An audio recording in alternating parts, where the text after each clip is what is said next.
They're like, yo, How out of touch are you, right? Yasha Gupta, MD, quitting medicine, the truth about medicine. Am I next? I thought today we would talk about what everyone is talking about on the internet, and that is quitting medicine. And am I going to quit medicine? What's that rule of headlines where if someone asks a question in a headline, the answer is always no? But yeah, I just want to talk about, the things that I've seen on the internet, the things that people are talking about and whether they are true and what I've experienced. And just talk about medicine as a whole because it is not really the career that I think a lot of us originally thought it was. I have a lot of friends I keep in touch with from med school, and almost all of them have some variation of saying, medicine isn't what I expected it to be.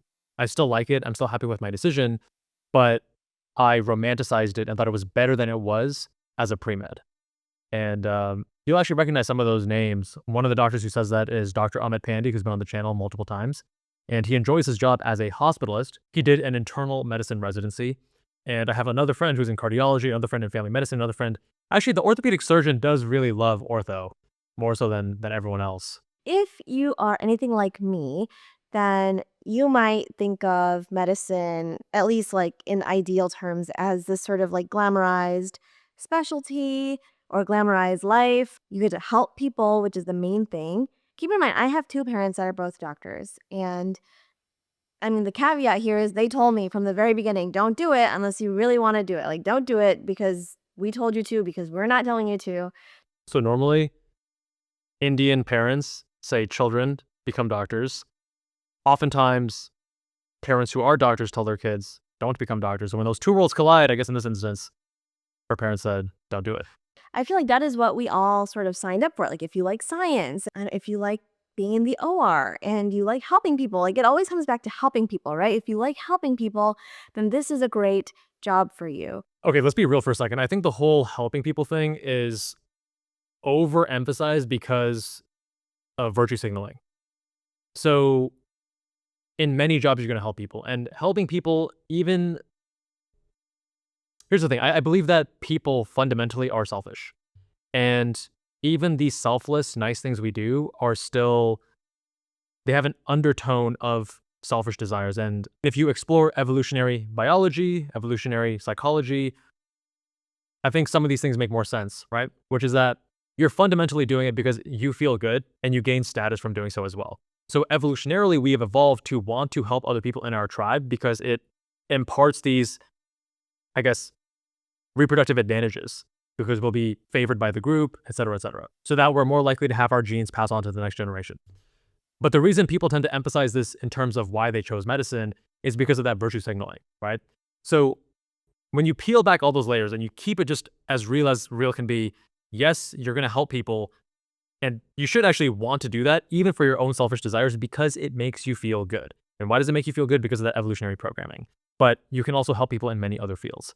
The other reason that people don't like to talk about why medicine is so attractive is that number two, you get a lot of status and prestige, which again goes back to our evolutionary programming. When you have prestige and status, then you're more likely to have favorable odds of reproducing and your genetics and yada, yada, yada. And number three is that you're going to make a lot of money doing so. So that also ties into the whole status prestige argument. And now you have resources, which again helps with your evolutionary fitness, because medicine is the one profession where if you just follow the path laid out in front of you and you can just be an employee, you don't even have to take on the huge risks of being an entrepreneur and all the added stress and whatever, you are guaranteed to make multiple six figures, like mid six figures in many specialties. Actually, the average doctor is paid around $360,000 per year. And based on the specialties and based on how much you want to grind, that it can actually be way higher than that. So those are the main reasons why medicine is held up on this pedestal and why it's so popular. A lot of people go into it because it is a calling. And so obviously I will give them that. That is sort of a different type of human being. But at the end of the day, I feel like many of us make this decision because we are told that it's good for people who like to help people, and also good because there is a level of career stability, right? You don't get laid off the same way that other careers get laid off. There will always be a need for healthcare providers. The whole calling thing, if you want to dive more into that, I think Atul Gawande in his books does a really great job of capturing that, and like the art and the privilege of medicine and treating people. He's one of my favorite writers, and I'm actually reading Complications right now. You can find that book linked below. Things are changing now with the rise of AI and with APPs or mid-level providers, but still the need for healthcare providers is there, for doctors is there. And so in those ways, I'm very grateful to be a doctor. I think it's very important we are precise with our words. APPs, mid-levels as an example. The term is mid-level, and the efforts to change the name from things like physician assistant to physician associate. Don't call us mid-levels, call us APPs or whatever.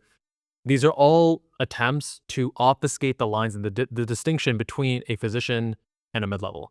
So similarly, a lot of physicians don't actually like being called providers because it also blurs the line. A doctor, a physician is distinct from a nurse or a nurse practitioner or a physician assistant or other healthcare providers. So just one thing that I've been paying more attention to recently, because language does shape our thoughts and our beliefs. On top of that, you live the experience too, right? Like you live the experience. Like when I was an intern and I was on internal medicine, there is so much red tape when it comes to actually helping your patients. Like when you're in the clinic, when you're inpatient, you can't just prescribe a medication and then your patient will get the medication. Like you have to do prior authorizations, you have to call insurance companies, you have to prove that the patient has been stable on this one medication for the last 20 years and that's why they need it now. And it's truly insane that we allow insurance companies to pretty much dictate medical care because there are so many cases in which we have to change prescriptions because insurance didn't want to cover it. I mean, there are literally, like, if you go online, you'll see, I'm sure you have seen, that there are so many patients that are online that are dealing with a terminal illness and their insurance is denying them these life-saving medications. The older you get, the more you realize that money controls just about everything. And it's really sad because when it comes to healthcare, when it comes to life and death, it shouldn't be insurance companies ultimately making the decision as to whether or not someone gets to live or gets to, afford to live, right? And those who've watched the channel, you guys know that I'm also a patient with a chronic illness, inflammatory bowel disease, and I'm on a drug, a biologic. So I get an infusion every 6 to 8 weeks. And a couple years ago, the insurance company said, "Hey, there's a biosimilar. So there's this other generic drug. Since now your initial drug is out of patent, other companies can make something similar, and it's not exactly the same. And people that transition over don't always maintain remission, but like usually they do. So like let's move you over." And both me and my gastroenterologist fought hard to say that because we worked so hard to get me to a point of being stable, trying all these different drug cocktails. Now that we've got this working, you insurance company, we're going to stay on this. And this is a medically necessary drug to maintain remission, as you can see from my history. It's sad patients have to go through that. I've dealt with it. There are instances that are much worse than mine. And it's pretty laughable for the USA, We pride ourselves on being number one and being one of the best countries to live in, but we have some significant issues when it comes to healthcare. Patients feel like doctors are just looking out for their own interests. And I see this all the time as a radiologist where people will think that I am recommending an annual mammogram because somehow that generates money for me. Dude, the whole like conspiracy theories around like doctors, I understand where it comes from. I understand how pharma used to be different half a century ago. I mean, this always just really blew my mind because it's the same with like people being super anti-psychiatry because everyone who I knew who went into psychiatry from med school and in residency, like they're not evil people, but there's like this very anti-psychiatry thing. There's also this very anti-doctor thing that they're just trying to push meds on you. Doctors are trying to help people. I'm not going to say that every doctor is perfect. Like I have significant issues with my gastroenterologist, and I've talked about that elsewhere on the channel about how evidence-based medicine is like really pushed down your throat in medical training, but it's widely misunderstood because people rely too heavily on evidence and don't use common sense and critical thinking about asymmetric risk. Like what's the upside? What's the downside? If there's a huge upside and a very little downside with a treatment decision, then why not do it? So you always have to think about the risk of action and also the risk of inaction. So there's all these things that are not perfect, but doctors are not these evil people who are like conniving and, oh, we're going to make money off these patients.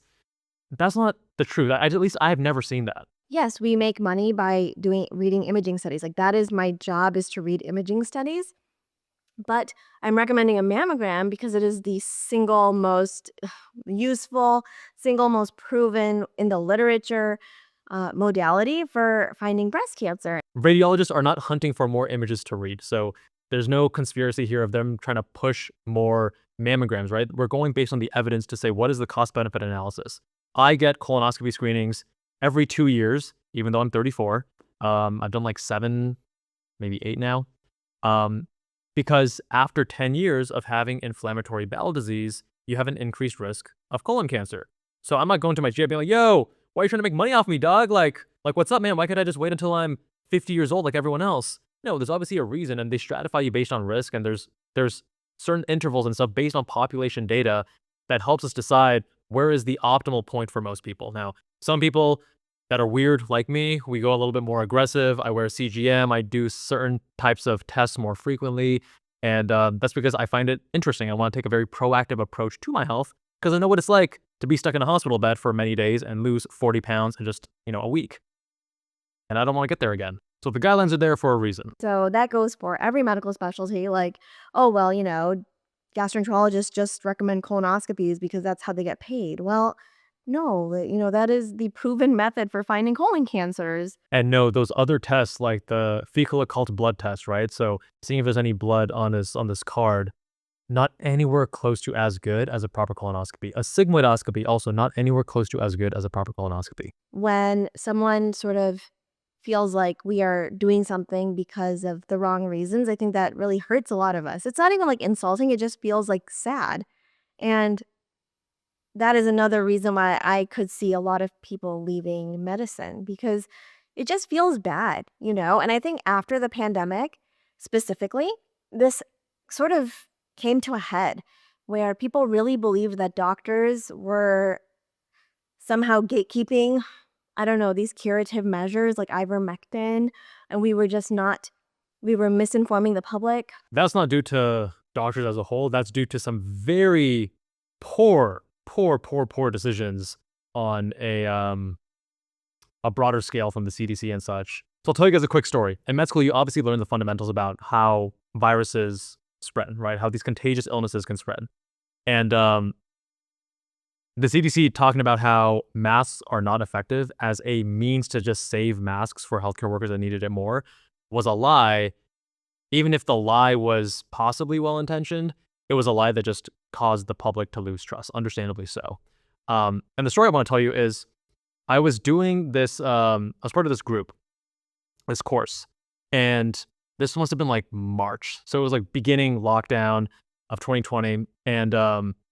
And we had a graduation ceremony where a lot of people gathered in a single room. And at the time, people were like, yo, you shouldn't be gathering in these large spaces. You should actually postpone these or do them virtually. But this group decided, hey, we know better. And after the fact, it was determined that 3 people were positive for COVID. And you got to remember, this is like back in scary time. There's like elderly people at this event and like people at higher risk. So very bad situation. And rather than taking responsibility, the leadership actually doubled down and they said, hey, we have our doctor advisor who said it's totally fine. And if you're standing next to this person, even for 5 to 10 minutes, the chance of spreading based on how contagious this is and how, viruses spread or whatever is highly, highly unlikely. And I was like, what are you talking about, man? And it turns out the doctor, specialist, consultant, whatever, was, I think, a gastroenterologist, like something completely unrelated to infectious disease in a respiratory capacity. And I was like, bro, he is super unqualified. I am equally unqualified. But let me tell you, as an equally unqualified person, we're on the same level. That is just wrong. You got to understand how viruses work. Let's talk about airborne illness. Let's talk about respiratory droplets. Like these are just fundamental things. And it actually kind of blew up. But I told that full story over on my car channel, Jabal and Cars. You can hear the full story, including the surprise ending there. I would say like 98% of the people that I know, doctors, physicians, radiologists, and other specialists and other doctors, I should say, not just specialists, are genuinely trying to help people and do a good job and give everyone the most time. But there is just so much burden from administration to see more patients, to get more people in. There's so much burden from the insurance companies to authorize things that really just should just be authorized. They should just be allowed. I mean, in radiology, I'll give you another example. There are so many instances where they will not allow you to get an MRI unless you first get a CT or a plain film. And in many of those cases, you don't even need the CT or the plain film. And then you're just getting excess radiation from that CT as well. to get the MR. Like, we don't need it. I just want you to get the MRI, but insurance will not allow it. And so there's so many ways where insurance companies convolute things, and it just doesn't make any sense. And it honestly just prolongs the time that it takes the patient to get the care that they need. And a lot of time that blame gets put on the physicians when we are the ones that are trying to get this authorized for the patient. It's just very frustrating. I'm just going to sort of end it there, that it's very frustrating. There are so many pieces of medicine that I didn't even know. And then I do think that 2020 year sort of changed a lot about how people view doctors in general in societies. Well, I wouldn't say that it was only after 2020. I think even before that, I remember when I was in med school, back in the mid 20 teens, we would constantly be talking about Dr. Google eroding the trust in physicians because people would just Google their symptoms. This is before even AI, right?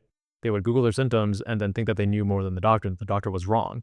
Um, I have an extended family member who I remember telling me, like, she would constantly badmouth doctors. While I was just a med student, just like, oh, interestingly, I'm curious to hear more about this patient experience. And she would explain how the doctor doesn't know anything. They had to try 4 different blood pressure medications until one of them finally worked. Like, why couldn't they have just given her the right one? And I had to explain, like, well, there's actually an order, like, different drugs are first line. You try different drugs in a certain order based on these various reasons. You can't always just get it the first time. And I also had to explain that it's not just a Band-Aid. Like, we as an American society can't just expect a magic pill, a silver bullet to solve all of our problems. We need to do some lifestyle changes, but she wasn't willing to look at her diet and exercise, right? Also, more recently, somehow we were talking about allergic reactions versus food sensitivities. And as we were talking about it, she would interrupt me to tell me, oh, yeah, I know the difference. And she would tell me something incorrect. And then I would start again. And then she would interrupt me again to say something else. And then the third time I was like, I very calmly explained the difference between the two. And then she said, oh, okay, got it. So it's like there are certain people that I think it comes down to ego because they want, like, they can be smart or successful or accomplished in one domain, and then they assume that that translates to everything else. But it doesn't, right? I think that post-pandemic it's gotten worse, but it's been around even before. I think just because of the internet, because of the democratization of information, which is a net positive, a huge net positive, but it comes with this cost. I think that humility is so important. Actually, going back to the whole car thing, like when I go to the track, I've been doing track days and taking my car out on the racetrack for years and years. I got my helmet back there. You guys see the Suzuka racetrack. You can see more on my Jabal and Cars channel. I am intentionally working on my skill, and I've gotten so much better as a driver over the years. But I still have to approach it with humility every single time I go to the racetrack, including tomorrow at Laguna Seca, because otherwise I'm not going to improve. I'm going to be closed-minded and unwilling to listen to the data that can be showing me some stuff or to other people that are giving me advice, and I'm going to stunt my own growth. So while I agree with Yasha that COVID has made things worse, it was a big issue even before COVID.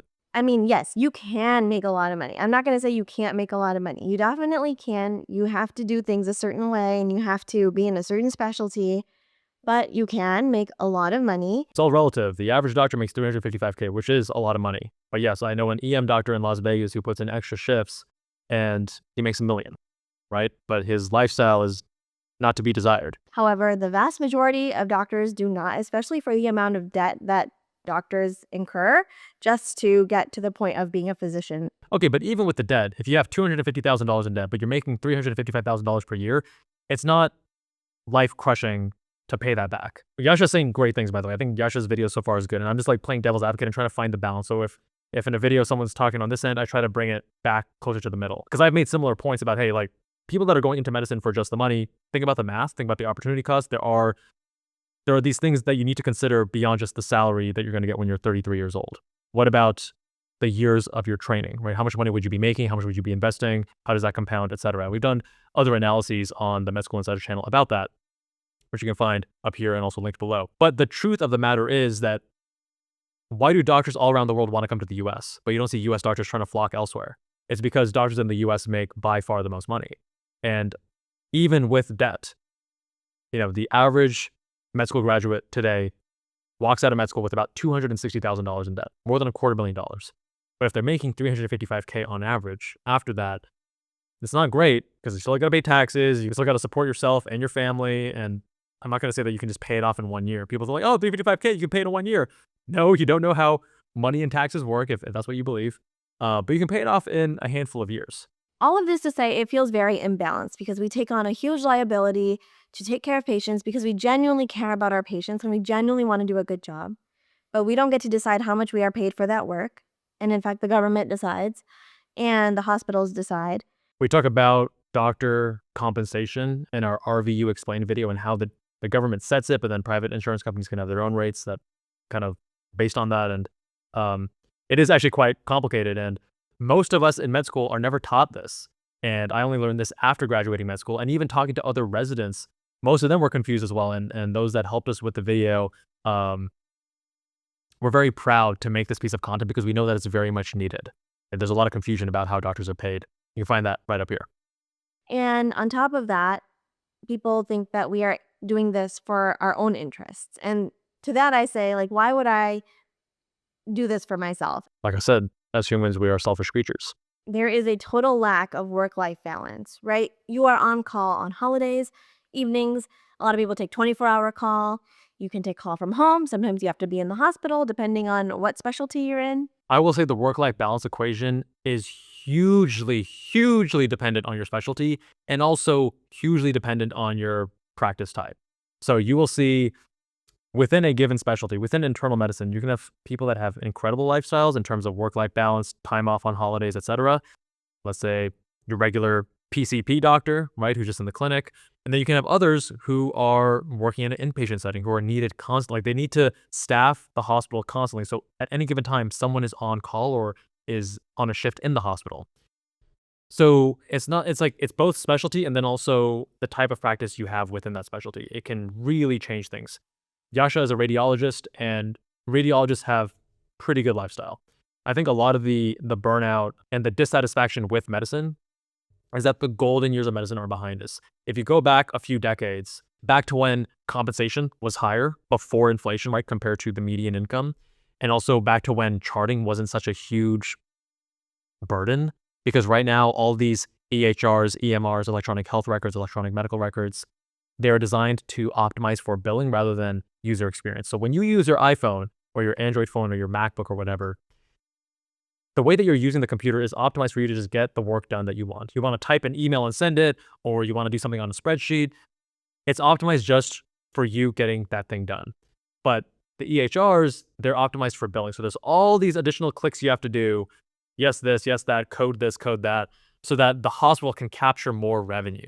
So it is not as streamlined as it should be. And doctors spend a lot of time charting as a result. Again, highly dependent on specialty.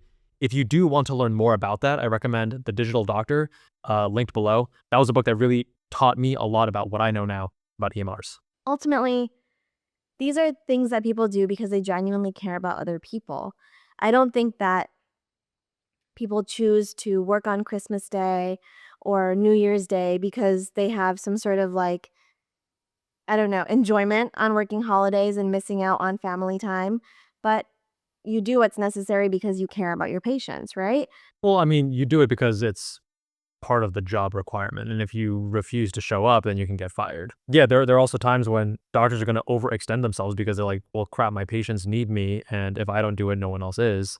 So that is also part of the equation. But, just with regards to working on holidays, like if you're assigned and you're just like, peace out, I'm not coming in, there are going to be repercussions in terms of your employment there. I know that this is more of a millennial and Gen Z way of thinking of like, well, you need mental health days, you need rest, you need wellness days, you need time to take care of yourself. That is not like a thing that exists in medicine. Even just having like work hour limits is a new thing in medicine. And even still, people go over those work hour limitations and then they have to lie about it because if you complain, then your residency program might get shut down. True story. You see that a lot with neurosurgery because they tend to violate work hour restrictions and other rules at a higher frequency than other specialties. But yeah, this is during residency. Generally, as an attending, you aren't going to be working 80 plus hours a week like you are in residency, which, I mean, residency is still 3 to 7 years of your life. So it's not like it's, just residency, ignore it. It's like, no, that's a valid point. The money is not so high as to offset all of these other things of like feeling sad and disrespected by your patients, feeling of feeling like you can't actually even help your patients because of all of the red tape, and also just feeling like you can't enjoy any of your life because you're always working. I think that that really encompasses what medicine in 2024 is kind of like right now. Okay, Yash is doing a great job. I just want to play devil's advocate. You're never going to find anyone in just about any profession that thinks that they're compensated enough. Everyone always wants to be compensated more.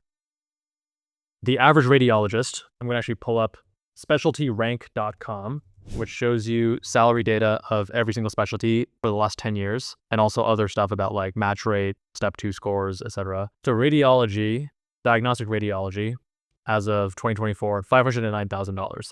Interventional radiology, $515,000. Based on my understanding of radiology, which I admit is limited. I never went to radiology residency. I'm not a radiologist. I spent just a handful of days here and there across my rotations in radiology, in reading rooms. I'll just say that I don't think it's a bad gig for 500 grand. It's a lot of money, man. And I think there are many people out there who are also working very hard who would say, and I get it, grass is always greener because you can always look at another profession. I look at a Formula One driver and I say, wow, what a dream profession. That's incredible. You get to race cars and yada, yada, yada.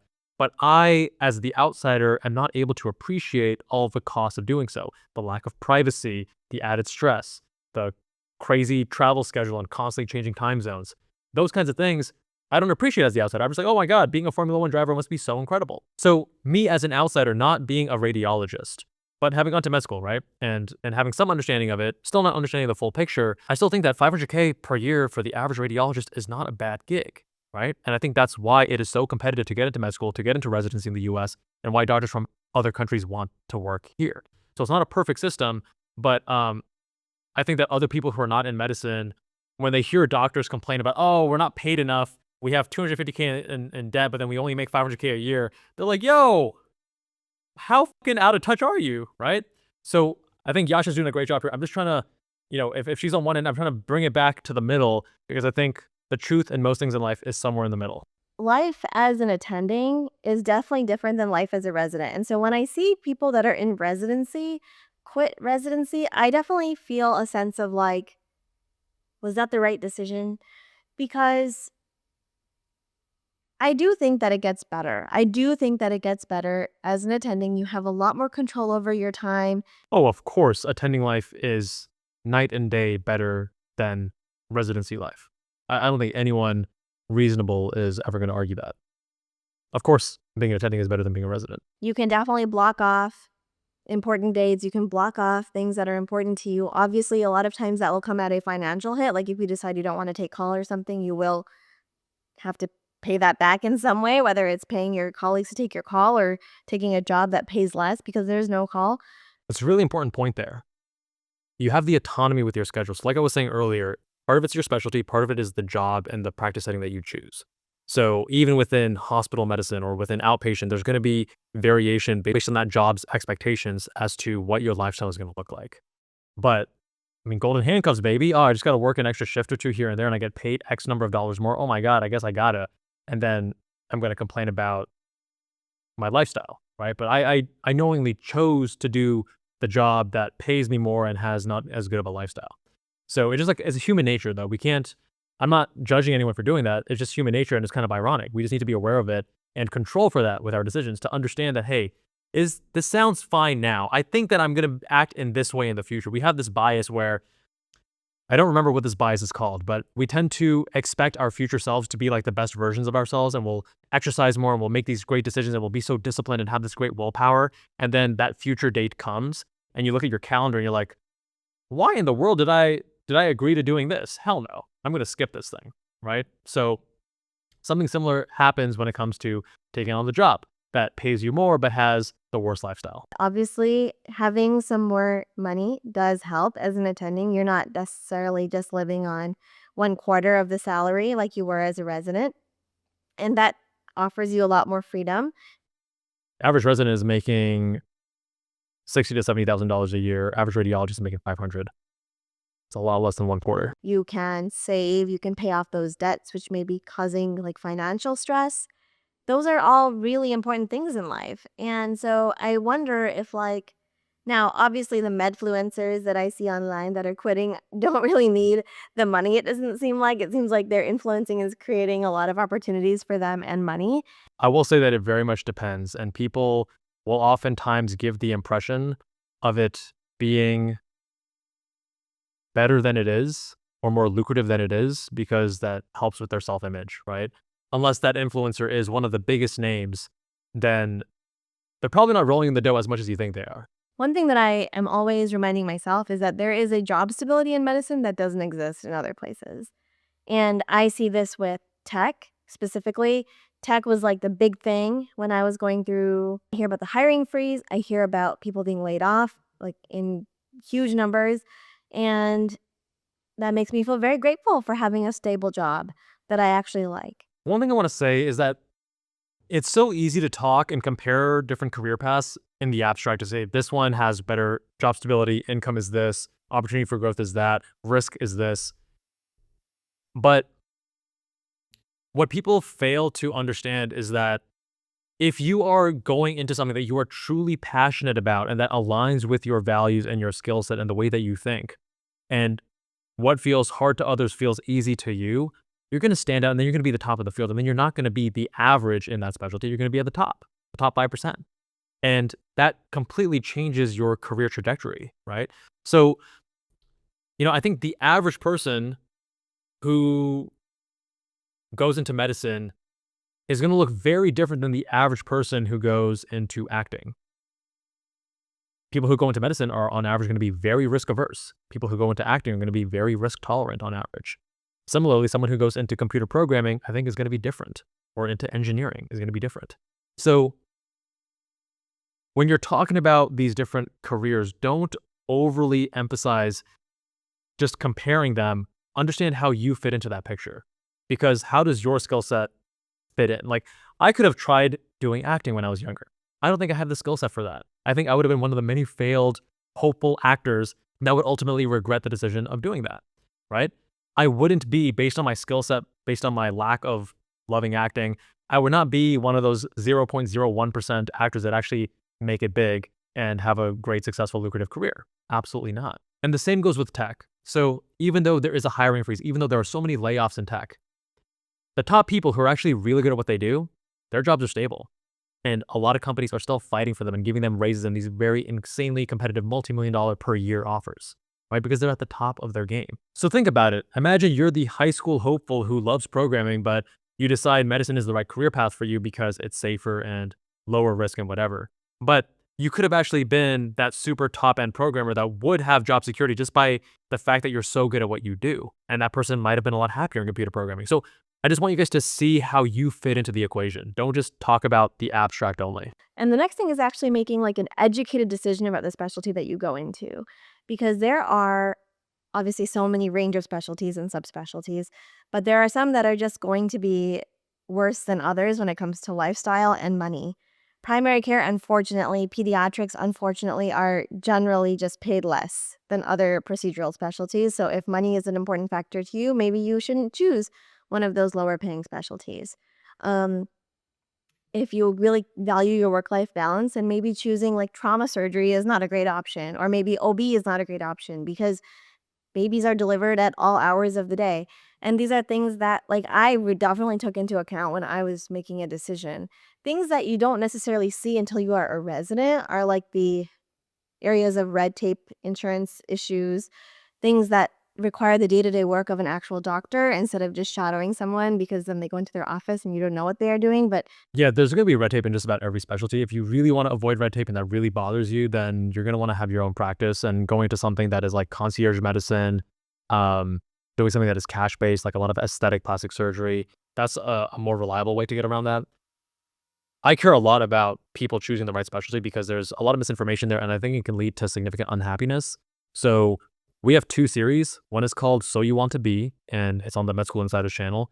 We work with experts in that field to create each video. So the So You Want to Be a Dermatologist video actually features Dr. Austin Johnson, who's in Stanford Dermatology Residency right now. He also went to Stanford Med School, and he talks about his experiences in dermatology, and he helps us make sure that our entire video is as accurate as possible. And we do that for every other specialty as well. So we work with the experts. The other series we have is on this channel, and it's called Why I Didn't. And it's my very biased take because it's like my limited experience to these specialties. For those who don't know, I went into plastic surgery for residency. I left residency, but you rotate in various specialties as well, both in med school and in residency. So that's more of the personal things I liked and didn't like about each specialty. You can find both of those linked below. But let me know with a comment below which one you prefer more, because we put so much time and effort into So You Want to Be.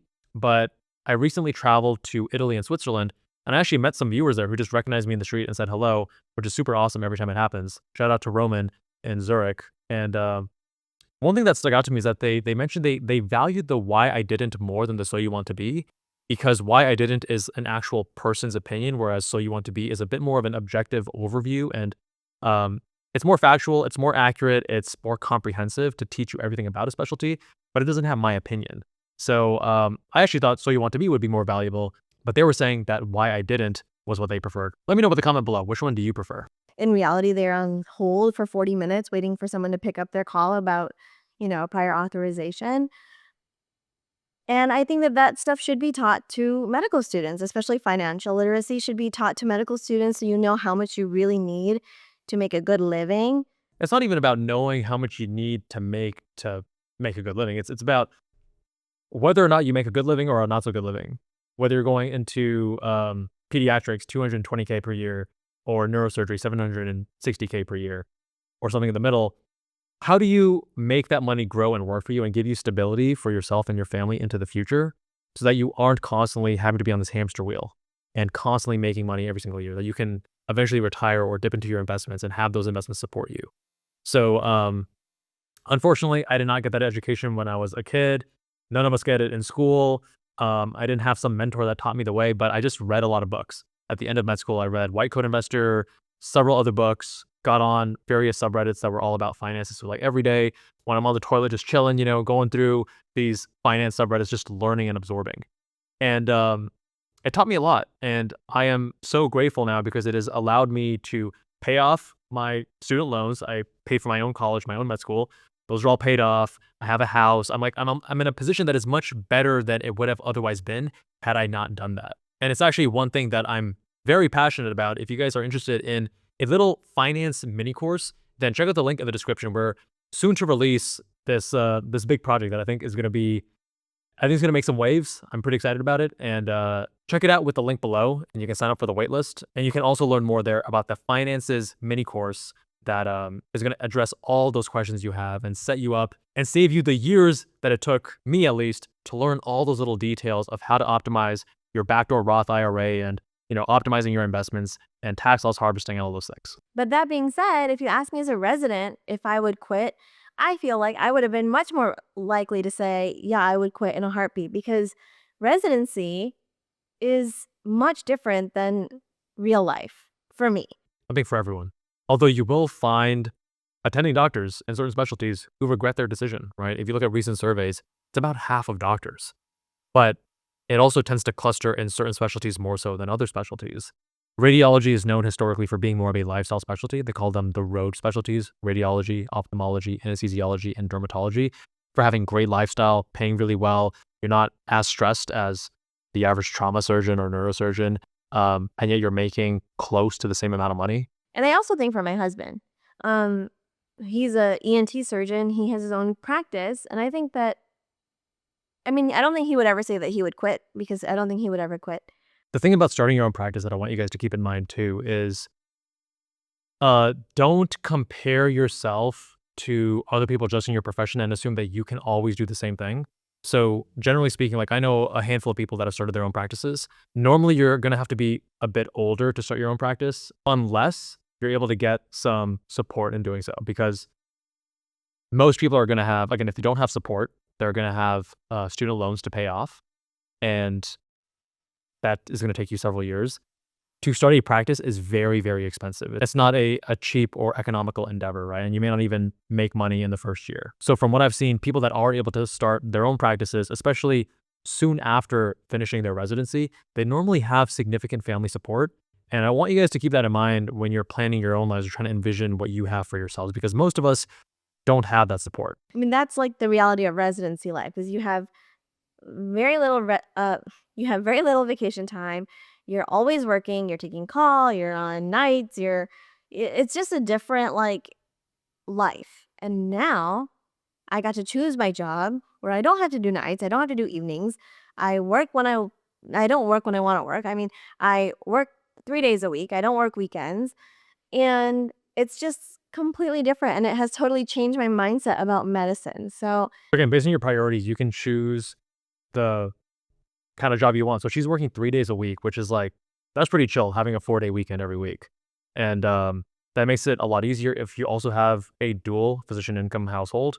And especially if you have kids and, other things you're trying to take care of, having that flexibility is amazing. So just remember, medicine doesn't always have to be this terrible lifestyle. Once you're an attending, you can choose those jobs, but you will take a pay cut. I am a little bit sad that these like medfluencers are quitting so early on in their career because I feel like they maybe don't know what it's like to be an attending. I mean, by definition, you never really know what it's like to be that thing until you get to that thing. But I can only speak for myself. I'm not sure about other people who left, but I think most people, when they're leaving, they're looking at the next stage and they're looking at, the radiologists, or in my case, the plastic surgeons, both inside and outside of academia, because when you're in training, you're in academia, you're only seeing the academic plastic surgeons and such.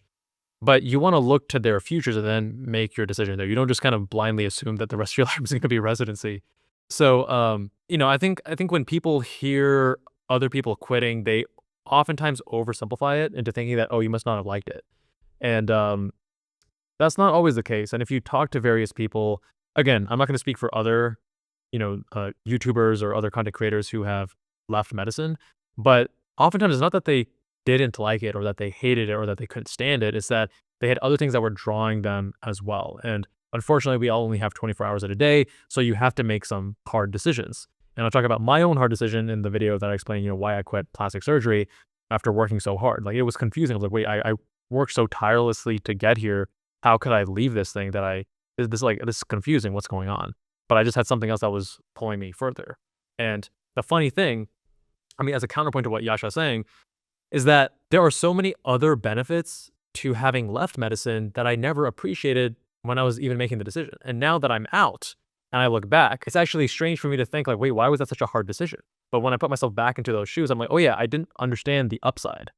I didn't understand the things that I could get by, working for myself and being an entrepreneur. And not just the fulfillment and the experience of building a business and upgrading your skill set, which I think was incredibly rewarding in its own way, but also just being able to dive deeper into other hobbies. Like, I really went deep into my car obsession, and now I'm making content on cars, and now I'm driving these incredible machines I never thought I'd be behind the wheel of, and taking people out on track and teaching them. And it's like stuff that I would not have been able to do had I done plastic surgery. So there are various opportunities, both personal and professional, that have opened up too. So keep in mind that the grass is always greener, and you will have to make decisions with imperfect information. You're never going to have the complete picture as to what your life is going to look like one way or another, because there's just too many different variables that you can't control and too many unknowns. So you just have to make sometimes tough decisions with imperfect information and just understand the difference between a two-way door and a one-way door. What are the types of decisions that you can undo if you don't like them? And what are the decisions that you can't? And oftentimes when it comes to leaving residency, like what I did with plastics, you can't go back. So think long and hard about that. But yeah, what Yasha's probably saying too is like, don't base it just on residency being hard or this being a tough time in your life, because it will pass. I really think that my perspective has shifted so significantly in the last year of being an attending. And yeah, I can't say that I would have had the same answer a year ago, but man, it is interesting that so many people are quitting. But here's the thing. It's like people have been quitting since medicine was a thing. I don't know if the rate of people quitting has actually increased as much as people think it has. There isn't a central place that reports this data. But even before social media, people were quitting. The only difference now is that social media is widely accepted. When I made that video, I'm just wired in a different way, and I just kind of don't value what other people think if I don't think their opinion is valid, if you know what I mean. So, I think I might have made one of the first ever, "Hey, I'm quitting medicine" videos. And yeah, I got a lot of people telling me that I was really dumb and I'm gonna regret this and whatever. And I was like, okay, cool. Thanks for your opinion. Like we all have opinions. They're like belly buttons or another anatomical part. And I think as people make those videos on YouTube, it makes it easier for the next people afterwards to also make those videos because there are more people before them who have done this and it's becoming more and more accepted. And trust me, you go back 20 years, a lot of people were still quitting medicine and changing specialties or leaving medicine altogether. It has always been happening. I know that before I quit, actually, there were a few guys that were in plastic surgery residency at Hopkins and they all left to start this Polarity TE company. And one of them was like, I think PGY5. Like he was a year away from finishing his residency, but he said, no, I got to start this business. And some other faculty members and some other junior residents all joined them. I don't know how they're doing now, but like they didn't go out and make YouTube videos about it. But yes, people have always been quitting. We're just seeing more people make them online. There's that increased visibility, the publicity, because it's now on YouTube. And it wasn't like that before. I have always talked about that. Like, I always feel like it'll get better next week when I'm done with call. No, it'll get better next year when I'm not an R1 anymore. And it'll get better when I'm a fellow. And it'll get better when I'm an attending. And I finally feel like now I'm at a state where I'm finally like, it's better. And I feel good. And I'm happy. But it was 10 years of that, right? I mean, attending life is the promised land. You know what I mean? That's what all those years of pre-med and med school and residency and fellowship all culminate to is being an attending. So, if you're not loving it as an attending, then it's a bummer. It's really sad. And then you have to look at other options and how to change things, whether still inside of medicine or pivoting in medicine or sometimes something completely outside of medicine. But of course, every job has stress. And that was actually one thing I did want to sort of end on is that no matter what you choose to do, work will always feel like work. And obviously, you want to find something where you feel very fulfilled. Like, I love what I do. I love working from home. I love the type of work that I get to do. But at the end of the day, it's still work. So one thing I want to talk about here is it's awesome that Yasha loves her job as a radiologist. What I picked up on is that she works from home and she works 3 days a week. And this kind of stuff is always really tough to talk about. So let's keep it nice in the comments and let's try to keep it real without being overly negative or judgmental about people. I have a few friends in the Bay Area and both them and their partner make decent money. At least I think it's decent money, but the Bay Area is an expensive place and they struggle. And one couple has a few kids and they're like, yeah, we're really struggling, even though we're making what seems to be good money on paper, like living in the Bay Area is so expensive and childcare and et cetera, et cetera. Another couple is like, we don't even want kids because even though we both work at this tech company and we're making good money, like it's just so expensive to have kids that, we would really have to sacrifice a lot in terms of lifestyle and things like that. One thing you have to keep in mind too is that happiness at a certain time in your life is going to be based on the kind of pain that you feel. And what I'm gathering is I'm just assuming that her partner is also youngish, straight out of ENT, maybe a couple years as an attending, then starting his practice. And it sounds like her as well, doing working 3 days a week and willingly taking a pay cut. I'm guessing that both of them probably didn't have huge amounts of student loans, right? And normally, if you don't have a huge amount of student loans, not always, but oftentimes you're getting some parental help that can help with. I know many friends who had down payments on their house paid for, their college tuition and med school tuition all handled. And that changes the equation too. So like most people don't have that. And actually, like I'm just making assumptions here. So this is not even about Yasha, right? This is just about like in general. I'm just talking about maybe Yasha's background and story and her husband's as well is completely different. So that's not really the point here. The point here is just that if you are younger and you're early on in your career and you feel behind because you didn't have that family help that I would, by the way, I would love to provide that family help to my future kids so that they can be not feeling behind when they're 28 or 32 or whatever, then you aren't going to be as satisfied. But if you wait 10, 20 years, you let that compounding work and you're making financially intelligent decisions to allow that compounding to work for you and not against you, then you're probably going to be more satisfied with your situation. And there's actually a silver lining there, which is that you will really know that you did this by yourself. And there's an extra sense of like, damn, like I feel good and proud and confident with what I'm able to do. So just keep in mind when you're comparing yourself to other people, like as humans, that is natural, and we have to remind ourselves not to do it, but we are status-seeking creatures, and we operate on social hierarchies, and we compare ourselves to other people. It's just how we're hardwired evolutionarily. But just keep that in mind that a lot of people, they're not starting where you started. They are starting far, far, far ahead. And I think sometimes people will downplay that when they'll say that, it's only $250,000. Like I just got the down payment on my house and, like another 100K for college, but like it's not that much. But actually it is because that 350K is, if you compound it over decades, it's worth more than $10 million by the time you retire. It's actually worth more than $20 million. And that is money that you will have to earn on your own. And that is a valid argument because if you just get that as a gift and you can invest it, right? Or you can put it in your home, that means the extra money that you would have used to buy your home and pay for your tuition and your student loans and whatever interest that accrues there can be put into investments instead, then yeah, it will actually balloon to that large amount. So I sometimes I have some colleagues and friends even who will sometimes talk about, oh yeah, like I have this trust, but it's not a big deal. I only pulled from the trust to just like buy my house. I did put down more than 30% on my house for this reason and that reason, but like it's not a big deal. And I'm like, hold on, bro. Like I love you, man, but like it is a big deal because, and it's not a bad thing. You shouldn't be ashamed of it. No, I would love to give that to my kids, but that is a big safety net that you don't have to worry about. Like the average person that has zero needs to build what you have as a trust fund, right? To then feel safe and have that cushion in case rainy day, whatever, save for a house, stuff like that. So it's a very difficult conversation to have. And I have no issue with people coming from privilege, having privilege, whatever, because one day I'd love to pay for my kids' college and whatever other graduate school if they want to do that. But I'm going to make damn sure that my kids take that for granted, show appreciation for that, and don't ever walk around pretending like, hey, I'm self-made and I did all this money. It's like, nope, your dad helped you out. And actually your dad gave you a big fucking head start. By the way, that's not about Yasha at all. That's just talking about stuff that I've seen elsewhere and that I talk about more on the Jubal and Cars channel. Making YouTube videos is super fun for me because I find it a hobby. I'm not a big medfluencer, as you know. I'm just me on the internet.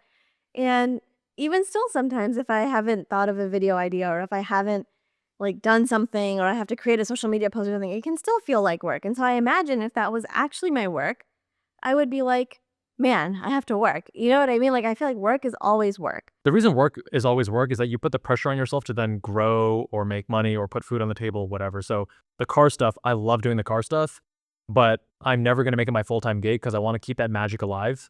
And I know that if I went full-time on it, I would grow to resent it. And the thing that I love so much would become this source of both love and hate. Not that I'm, like I said, I'm not a medical influencer. I'm just me on the internet. That's how they all start. But then once they get a certain following size, at what point are you a med influencer? I don't know. Leave a comment below. Tell me. Yeah, it's just overall very fulfilling for me. Like catching a breast cancer, like I feel like, yes, I did my duty and I helped this person. So, oh yeah, making that impact. Anyways, what a video. I hope that this was somewhat enlightening. I hope that I encourage you to stay in school, kids. Great video, Yasha. I enjoyed reactions to that. And you know what? I'm going to give you honorary title now of Med Influencer because you have over 10K subs and nearly 200 videos. So congrats.